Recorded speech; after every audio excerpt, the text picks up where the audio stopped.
አምላካችን እግዚአብሔር ሁላችንም ያድለን። መዝሙረ ዳዊት መዝሙር 104 በቅንፍ 105 ቁጥር 3 ላይ የተመዘገበ የእግዚአብሔር ቃል ነው። እግዚአብሔር በረዳን መጠን ዛሬ በሚኖረን አጭር የትምህርት ቆይታ ውስጥ የምንማማርበት የትምህርታችን መነሻ ይህ ይሆናል። እግዚአብሔርን ፈልጉ። ይህንን ቃል የነገረን ያስተማረን ቅዱስ ዳዊት ነው። ቅዱስ ዳዊት በመውደቅ በመነሳት በማግኘት በማጣት ያለፈ ከእግዚአብሔር ጋር የተገናኘ እግዚአብሔርን ማግኘት ምን ያህል በረከት እንደሆነ በሕይወቱ በኑሮ የቀመሰ የእግዚአብሔርን በረከት የተመላ እግዚአብሔር ስለሱ ሲመሰክር እንደ ልቤ የሆነ የእሴይን ልጅ አገኘሁ ብሎ የእግዚአብሔር ልብ ያለው መሆኑን የእግዚአብሔርን ሐሳቡ ያደረገ መሆኑን እግዚአብሔርን በሕይወቱ በኑሮ በስልጣኑ በዝማሬው በአጠቃላይ እግዚአብሔር በሰጠው ጸጋ ሁሉ እግዚአብሔርን በማመስገን እግዚአብሔር የተደሰተበት ሰው ነው ቅዱስ ዳዊት። ቅዱስ ዳዊት ከሚታወቅባቸው በጎ መታወቂያዎች መካከል አንዱ ዝማሬው ነው። እንደ ቅዱስ ያሬድ ቅዱስ ዳዊት በዝማሬው ሕሙማንን የሚፈውስ በቅዱስ ዳዊት ዝማሬ ውስጥ አድሮ እግዚአብሔር መንፈስ ቅዱስ የታመሙትን ይፈውስ ነበረ። በተለይ ሳኦል የተባለው የእስራኤል መሪ እግዚአብሔርን ያሳዘነው እግዚአብሔር ቢያከብረው እግዚአብሔር ቢሾመው በሕዝቡ ላይ ቢመርጠው ሕዝቡን እንዲመራለት እንዲያስተዳድርለት ወደ እግዚአብሔር እንዲያቀርብ ቢመርጠው ግን እግዚአብሔር ያልተደሰተበት ሳኦል የሚባል ንጉሥ ነበረ በመጽሐፈ ሳሙኤል እንደተመዘገበው እና ይህ ሰው በታመመ ጊዜ ዳዊት መድኃኒቱ ነበረ። የዳዊት ዝማሬ፣ የዳዊት አገልግሎት፣ የዳዊት ሕይወት ሕሙማንን ይፈውስ ነበር። ለምን? ዳዊት ቀና ሰው ስለሆነ።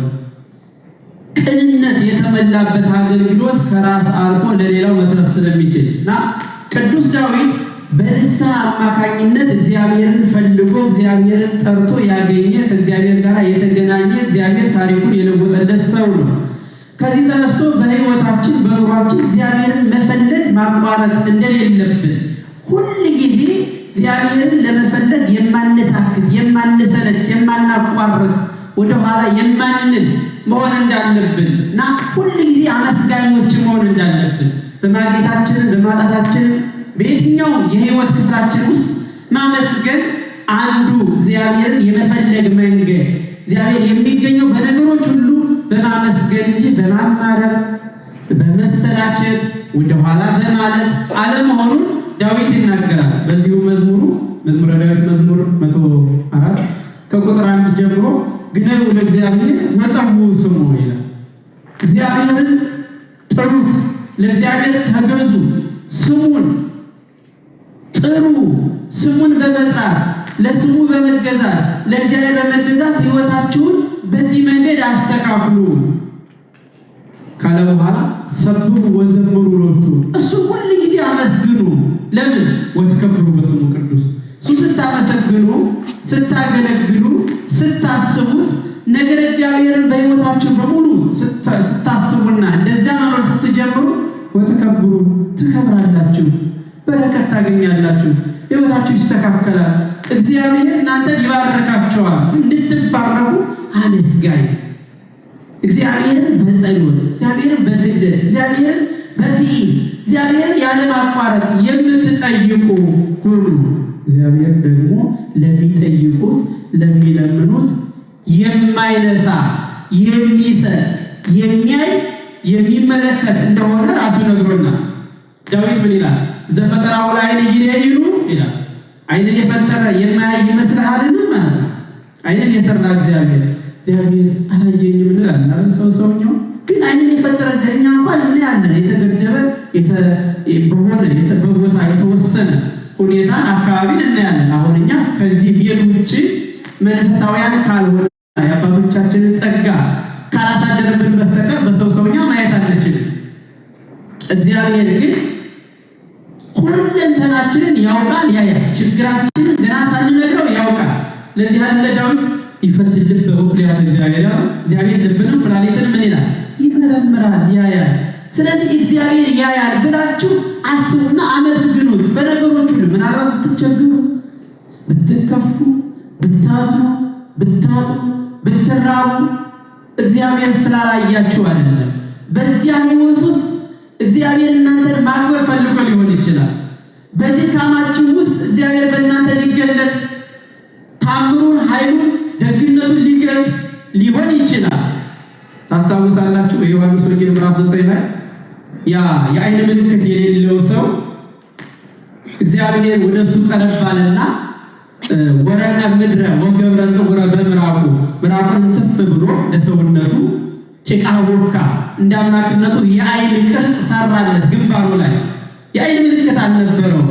ከዛ ሂድ ወደ ሰሊሆም መጠመቂያ ታጠባ። ሰው እግዚአብሔር ሂድ ወዳለው ቦታ እግዚአብሔር አድርግ ያለውን ነገር ማድረግ ልማዱ መሆን አለበት። መሰላቸት የለበትም። አይ ይህማ እንዴት ሊሆን ይችላል ብሎ በራሱ ፍልስፍና፣ በራሱ ጥበብ፣ በራሱ መንገድ ወደኋላ ማለት የለበትም። ወደ ሰሊሆም መጠመቂያ ሂድ ትድናለህ። ሄደ፣ ዳነ፣ ተመለሰ። ያን ጊዜ የሰዎች ጥያቄ ምን ነበር? በተለይ በሰዓቱ የነበሩት የደቀ መዛሙርቱ ጥያቄ ጌታ ሆይ ይህ ሰው በማን ኃጢአት ነው የሚሆነው?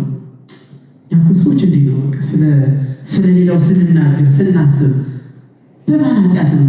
በእናቱ ነው? በአባቱ ነው? የቤተሰቡ ውርስ ነው? በምን መንገድ ነው?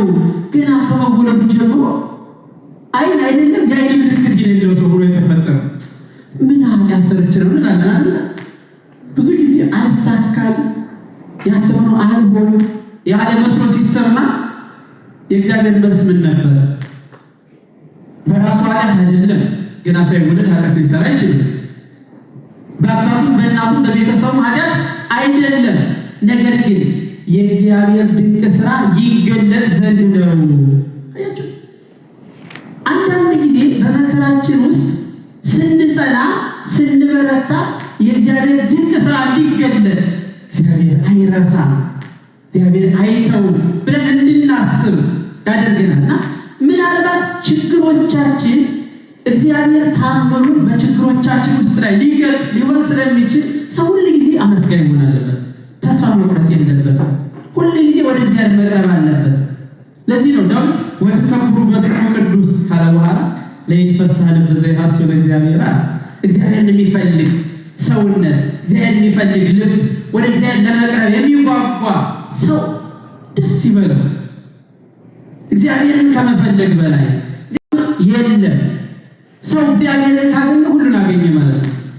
ሰው ፍጹም መንፈሳዊ ከሆነና ፍጹም የእግዚአብሔር ሰው ከሆነ ሁሉ የእሱ ነው። አንዳንድ ጊዜ የሚቀድመው ማስቀደም ስለማንችል በዚህኛውም የተራቆትን እንሆናለን። በመንፈሳዊም በስጋዊ በሁሉም አልሳካልን ይላል። ሰው ይበልጥ ወደ እግዚአብሔር በቀረበ ቁጥር ቅዱስ ጳውሎስን አስታውሱ።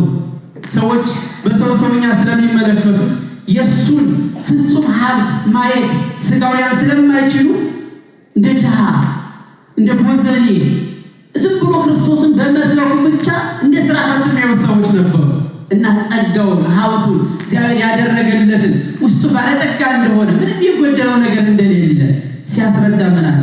ሁለተኛ ቆሮንቶስ ምዕራፍ 9 ላይ ከቁጥር 6 ጀምሮ ድሆች ስንባል እኛ ሌሎችን ባለጠጋ እናደርጋለን። ምንም የሌላቸው ስንባል አለ ቅዱስ ጳውሎስ፣ ምንም የሌላቸው ድሆች፣ ምስኪኖች ሰዎች ሲሉ ሁሉ የኛ ነው። ለምን? ሁሉ የእሱ የሆነውን እግዚአብሔርን ስለያዙ ስለሚያገለግሉ እሱን ስለሚያገለግሉና ለእሱ ስለሚገዙ ሁሉ የነሱ ነው። ከዚህ አባቶቻችን በዚህ በስጋዊ ነገር የማያማሩት በአገልግሎታቸው በሕይወታቸው ፍጹም የሆነ አገልግሎትን አከናውነው በዚህ ቀን እንደምናስበው እንደ አባታችን እንደ ቅዱስ ያሬድ የማያልፈውን ክብር አግኝተው ለእኛም እንዲተርፉ እግዚአብሔር ቃል ኪዳን የሰጣቸው በሕይወታቸው አመስጋኞች ስለሆኑ እና ዳዊት ሲቀጥል ምን አለ? እሱ ገልጿ በሁሉ ጊዜ ሁሉ ጊዜ የእግዚአብሔርን ገጸ ምሕረት ፈልጉ፣ እግዚአብሔርን ፈልጉት። እሱ ጎል እግዚአብሔር ትጸኑ፣ እግዚአብሔርን ፈልጉት ትጸናላችሁ። አንዳንድ ጊዜ ነው እንደምታውቁት የማንጸናበት ሁኔታ ይከሰታል። ምን ዋለበት ማለት ምን ዋሽቅበት እግዚአብሔር እንደተወን እግዚአብሔር እንደረሳን ምናስብበትና ወደ ሌላ ቦታ ወደማይጠበቅ ቦታ እንደ ክርስቲያን እንደማኝ እንደ መንፈሳዊ ሰው ልንሄድበት ወደማይገባ ብቻ ሳይሆን ልናስበው ወደማይገባ ነገር ማሰብ መስራት እንጀምራለን። አንድ ጸና። ለዚህ ነው ዳዊት አስቡ ለእግዚአብሔርን ፈልጉ ቸርነቱን እዩና ትጸናላችሁ፣ ብርቱ ትሆናላችሁ። በሃይማኖታችሁ የምትጠነክሩት ሁሉ ጊዜ እግዚአብሔርን ስትፈልጉ ስትጸልዩ አንተ አምላኬ ነህ፣ አንተ አምላኬም ከርሰሜ አንተ አምላኬ አለ ዳዊት። አንተ እኮ ገና ከእናቴ ማህፀን ጀምሮ አባቴ ጠባቂ የምታስብልኝ አንተ ነህ አለ። ለምን አንድ ሕፃን በእናቱ ማህፀን እኮ ቁልቁል ተዘዝቆ እኮ ነው ስተከው የሚኖረው ወይም የምትኖረው አይደለም። ስለዚህ ከእናቴ ማህፀን እናቴ የምትመገበው ምግብ የምትጠጣው መጠጥ እኔ አፍሮ እንዳይገለኝ የጠበቀኝ አንተ ነህ። ከአንተ በላይ እኔ ለእኔ ራሱ አላስብም አለ ዳዊት። እኔ እንድንጸናቅ ነው እግዚአብሔር ጠባቂያችን እንደሆነ እግዚአብሔር ተስፋችን እንደሆነ እና ሁሉ ጊዜ ሰው እግዚአብሔርን መፈለግ ልማዱ የመንፈሳዊነት መገለጫ መሆን አለበት። እንዲህ ካደረጉ ደጋግ አባቶቻችን መካከል ጥቂቶቹን ለማስታወስ ያዕቆብን አስታውሱ።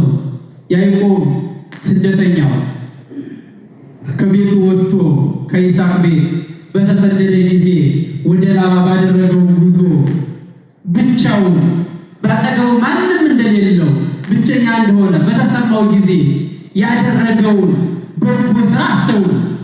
ኦሪት ዘፍጥረት ምዕራፍ 28 ከቁጥር 12 ጀምሮ ታሪኩ ተመዝግቧል። ያዕቆብ ያኔ ብቸኛ እንደሆነ በተሰማው ሰዓት፣ ሰው አልባ እንደሆነ በተሰማው ሰዓት፣ ካጠገቡ ማንም እንደሌለ፣ ሐሳቡን፣ ችግሩን፣ ጉዞውን፣ የደረሰበትን የሚያማክረው እንደሌለ ባየ ጊዜ ያደረገው ምንድን ነው? ጸሎት ጸለየ። እግዚአብሔርን ጠየቀ። እግዚአብሔር ጉዞን አስተካከላል። አንተ ከፊቴ ቅደም አለ። በቤቴል ቤት እግዚአብሔር ይላል ቅዱስ ያሬድ። ቤቴል ማለት የእግዚአብሔር ቤት ማለት ነው። ያዕቆብ የጸለየባት ስፍራ ያቺ የእግዚአብሔር ቤት ተብላለች።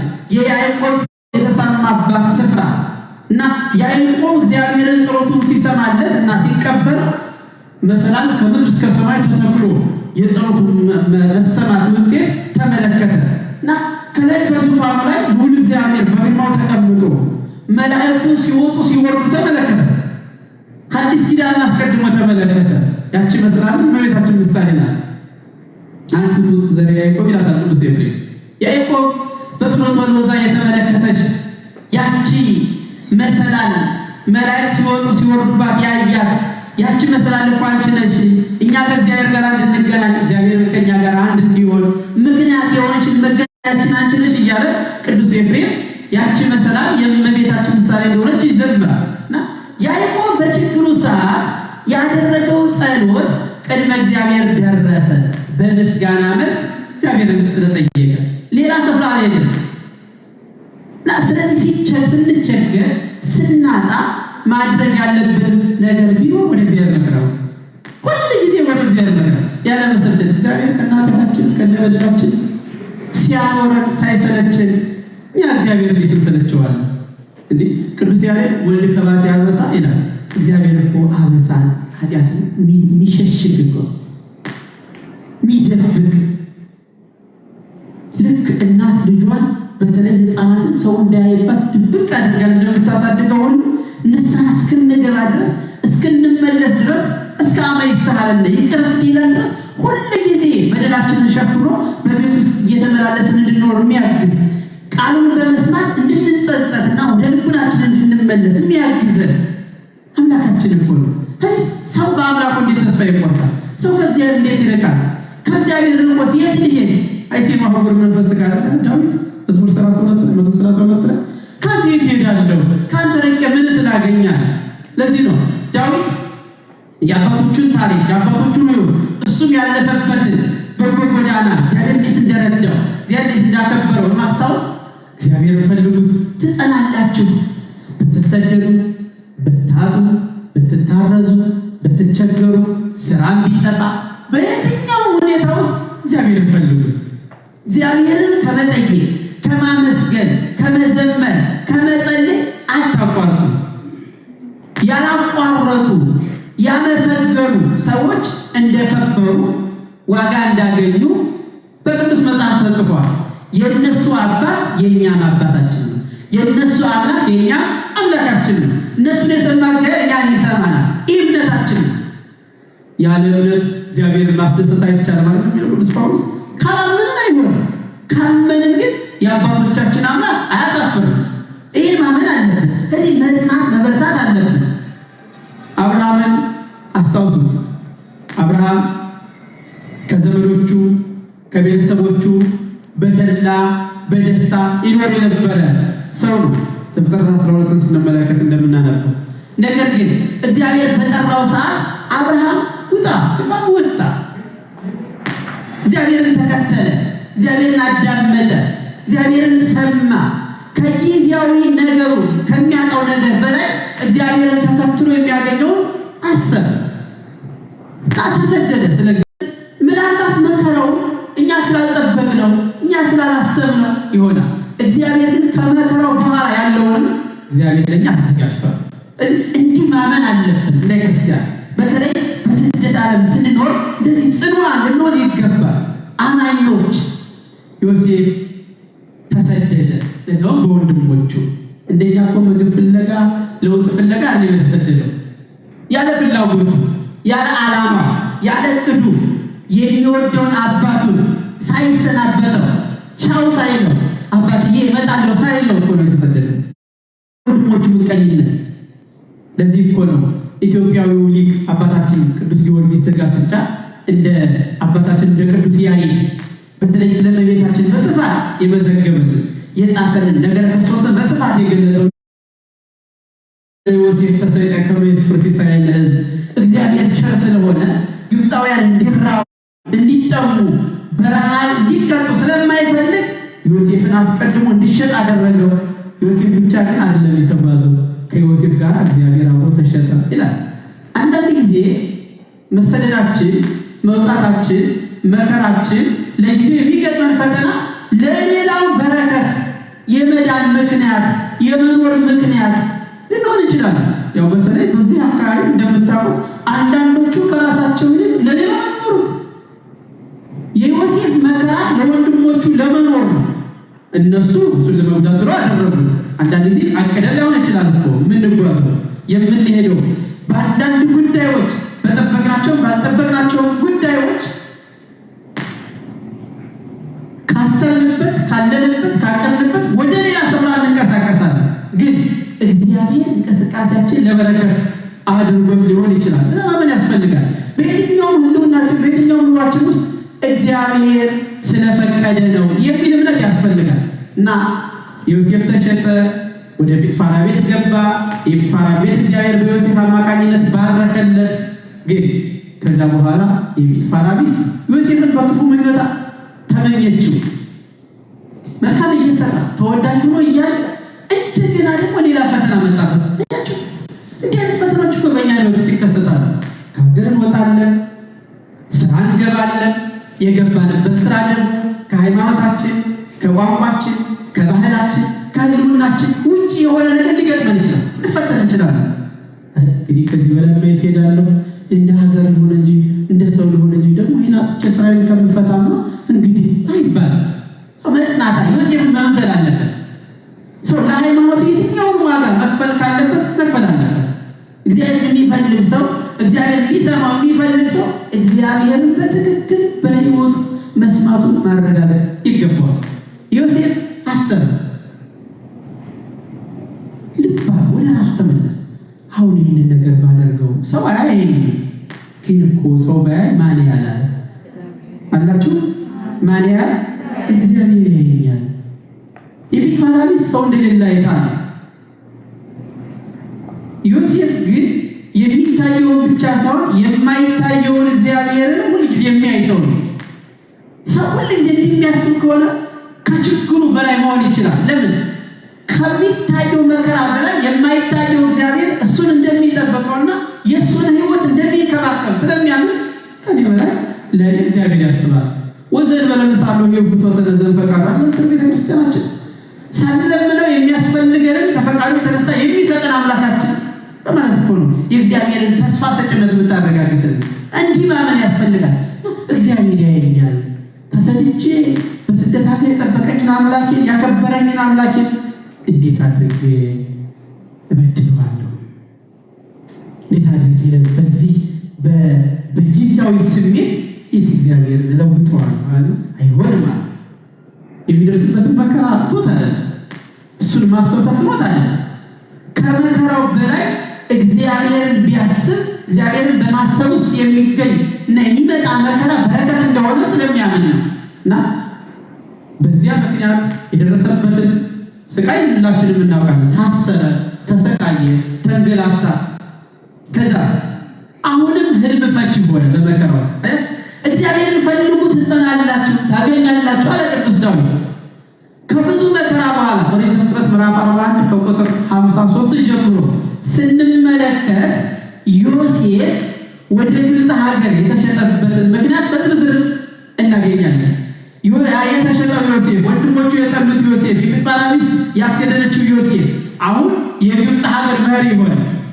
ይህ ማነሰብ አሁን ለእስራኤላውያንም ለግብፃውያንም መሪ ሆኖ የሚያስተዳድር ሆነ። ያ 7 የጥጋብ ዓመታት አልፎ እንደገና ሌላ 7 የረሃብ ዓመታት ሲመጡ ህዝቡን እንዲያስተዳድር እግዚአብሔር የመረጠው ሰው ነው። ለካ ለሌሎች መድረክ ምክንያት ሊሆን ነው የተሰደደ። አንዳንድ ጊዜ በዚህ በመከራ ዓለም ውስጥ በስደት ዓለም ስንኖር ነው እዛ ያሉ ምስኪን ቤተሰቦቻችን በመከራ ውስጥ ያሉ ወንድሞቻችን እህቶቻችንን እግዚአብሔር እነሱ እንድናስባቸው እንድናስታውሳቸው ለእነሱ እንድንሆን እዚያ ለምትቃጠለው ቤተክርስቲያን እኛ ትንሽዬ ነገር አድርገን በረከት እንድናገኝ ሊሆን ይችላል። ዜሮ እዚህ ያሰደደን ለሌላው መትረፍ ለሌላው ተስፋ መሆን። ዮሴፍ ተስፋ ሆነ። በጉድጓድ ገብቶ ሞቶ ይቀራል ያሉት ዮሴፍ የግብፅ ሀገር መሪ ሆኖ ከፈርዖን ቀጥሎ ሁለተኛው ልክ ምክትል ጠቅላይ ሚኒስትር ልንለው እንችላለን። እንደሱ ሆኖ ሀገርን የሚያስተዳድር ሰው ሆነ። ማን? ዮሴፍ። ለምን? ዮሴፍ ህሊናውን አልሸጠም። ዮሴፍ ሃይማኖቱን አልለወጠም። ዮሴፍ እግዚአብሔርን አልረሳም። ዮሴፍ አመስጋኝ ነው። ዮሴፍ ሁልጊዜ በየትኛው ህይወት ውስጥ በየትኛው ችግር ውስጥ እግዚአብሔር ያውቃል የሚል ሰው ነው። ወደ እግዚአብሔር የሚቀርብ ሰው ነው። እግዚአብሔር ያልረሳ ሰው ነው። ለዚህ ነው ዳዊት ህስቡ እግዚአብሔር ወትጸኑ፣ እግዚአብሔርን ፈልጉ ትጸናላችሁ። ብትቸገሩ፣ ብታዝኑ፣ ስቃይ ውስጥ ብትገቡ ሁልጊዜ እግዚአብሔርን ጠይቁ። አባቶቻችሁን ያልተወ ያልረሳ አባቶቻችሁን የሚያስፈልጋቸውን የሰጠ በረሃብ በችግር በስቃይ እንዲያሉ ያላደረገ እግዚአብሔር እናንተን በረሃብ እንደሚቀጣችሁ በችግር እንደሚያኖራችሁ ህይወታችሁን እንደማያስተካክል አድርጋችሁ አታስቡ። ለምን? ክርስቶስ በወንጌል ምን አለ? መቅድመ ለእሱ መንግሥቶ ወጽድቆ ወዝንቱ ሁሉ ይትወሰከክሙ። የማቴዎስ ወንጌል ምዕራፍ 6 ቁጥር 33 አስቀድማችሁ የእግዚአብሔርን መንግሥቱና ጽድቁን ፈልጉ፣ አንተ ታውቃለህ በሉ፣ እግዚአብሔርን አመስግኑ፣ ወዝንቱ ሁሉ ይትወሰከክሙ፣ ሌላው ይጨመርላችኋል። አታፍሩ። ለምን? እግዚአብሔር ለሚጠይቁት ሁሉ መልስ የሚሰጥ አምላክ ነው። ይሄ ሰማይ ወምድር ያህል ቃሌ ይሰያል፣ ቃሌ ከሚያልፍ ሰማይና ምድር ቢያልፍ ይቀላል ብሎ የተናገረ እግዚአብሔር በቃሉ አረጋግጦልናል። የማቴዎስ ወንጌል ምዕራፍ 7 ቁጥር 7 ጀምሮ ተመልከቱ። ፈልጉ አለ እግዚአብሔር ታገኛላችሁ፣ አንኳኩ ይከፈትላችኋል፣ ለሚለምን ሁሉ ይሰጠዋል፣ ለሚያንኳኳ ሁሉ ይከፈትለታል። ፈልጉ፣ እግዚአብሔርን ፈልጉ። የእግዚአብሔርን በር በጸሎት